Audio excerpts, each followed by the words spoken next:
Welcome. So good to be with you on this Wednesday as we get together for a little midweek Bible study and devotional time. And I'm so glad that you've taken some time out of your day to join us to do just that. And I hope you're having a great week so far and continue to have a great week. And hopefully this will be a little bit of a break to hopefully re-energize us and reorient our focus for the rest of this week or whenever it is that you're watching this.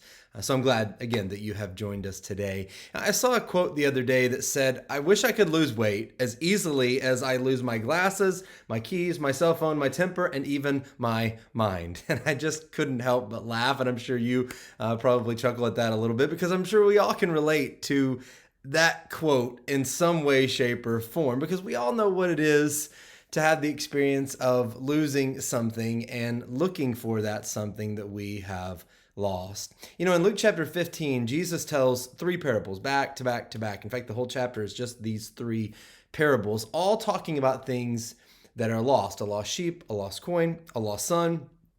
Actually, in the end, as we will look in a couple weeks, lost sons. But these three parables also talk about someone in each of these stories who seeks after those lost things. And in doing so, the parables really paint this wonderful, beautiful picture of God and who he is and his heart for those who are lost. And so this week, we're going to start with the first story, and we'll look at the next story next week. And the following week, we'll look at the third and final story. But we'll start with the first story here in Luke chapter 15 this week. And it's found in verses 1 through 7. Actually, the first couple of verses set up the rest of the chapter and the three parables that Jesus says. So we'll start in verse 1. And here's what it says. Luke writes, "Now the tax collectors and sinners were all gathering around to hear Jesus. But the Pharisees and the teachers of the law muttered, 'This man welcomes sinners and eats with them.' And so in response, Jesus told them this parable. Tells them three again, but we'll start with the first one today. 'Suppose one of you has 100 sheep,' Jesus says, 'and he loses one of them.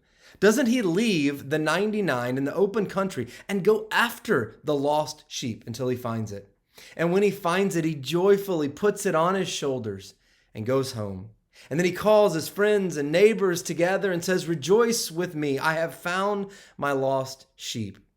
Jesus says, "I tell you in the same way, there will be rejoicing in heaven, more rejoicing in heaven, over one sinner who repents than over 99 righteous persons who do not need to repent." Theologian A.W. Tozer wisely commented, and I love this quote, "The only safe place for a sheep is by the side of his shepherd, because the devil does not fear sheep.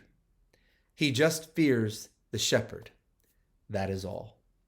And the story we just read is often called the parable of the lost sheep, but it might as just more accurately, or at least as accurately, be called the parable of the seeking shepherd. Jesus' story here would evoke many Old Testament associations for his listeners. And you say, well, who were his listeners? Well, for one, there were the tax collectors and sinners, quote unquote, that had gathered around Jesus to listen to him. And it's pretty clear from the parable that they are the lost sheep in the story that Jesus tells. And they most certainly needed to hear this story and to hear how the good shepherd didn't view them as acceptable losses. Well, I've got 99. I won't worry about that one. But rather, he would search until he found them. He would go after them. And when he found them and brought them home, all heaven would rejoice. And that parable brilliantly shows these what would have been social outcasts, that every single sheep matters to the Lord. And I think that's a beautiful lesson for us as well. Of course, the religious leaders also were listening, but their hearts were proud and critical. And the interesting part about them is that they were also lost, although they didn't really recognize their need or their lostness. Jesus' comment at the end of the parable that there were 99 righteous persons who do not need to repent was ironic and sad, both in the same moment. And this parable powerfully showed these self-important leaders, although I'm not sure if they got it, but it showed them, or Jesus was trying to, the heart and the joy of God's heart when sinners repent, as contrasted with their own pride and rejection and grumbling. Of course, when you really get down to it, the key theme in this parable really is, and as we'll see in the next couple of parables, it really is God's love. That's the key theme. In fact, it's front and center in each and every one of those parables, as I just said in Luke chapter 15. And for a lot of people, it's easy for us to picture God as some king, distant king sitting on this throne, waiting to receive petitions for us to come him. And he's distant. He's too important for us, maybe even to come into his presence. And yet Jesus paints this picture of God as a shepherd who doesn't sit back, but he actively seeks and goes after and cares for those who are lost.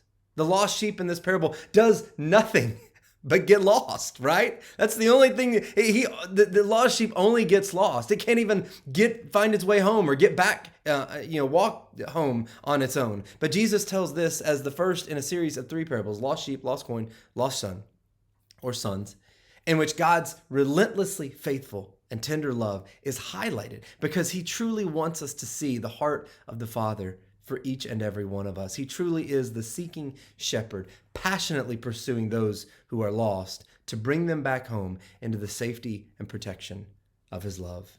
One more thing. If that's the heart of the Father, then as his children, shouldn't that be our heart as well? Since all of heaven rejoices in the salvation of one sinner, surely we can do the same, right? And so I hope that you would do a couple of things today or sometime this week, maybe every day this week. It'd be great if you could do it, but at least sometime this week. I hope that you would take time, first of all, to thank God for your salvation, that he went seeking after you so that you might know him and be saved and come back into the love and care of his presence and his arms. And secondly, I hope that you would take the time to reach out to someone who does not know that salvation, to help bring them to the love of the Father as well. Hope you have a blessed day. God bless.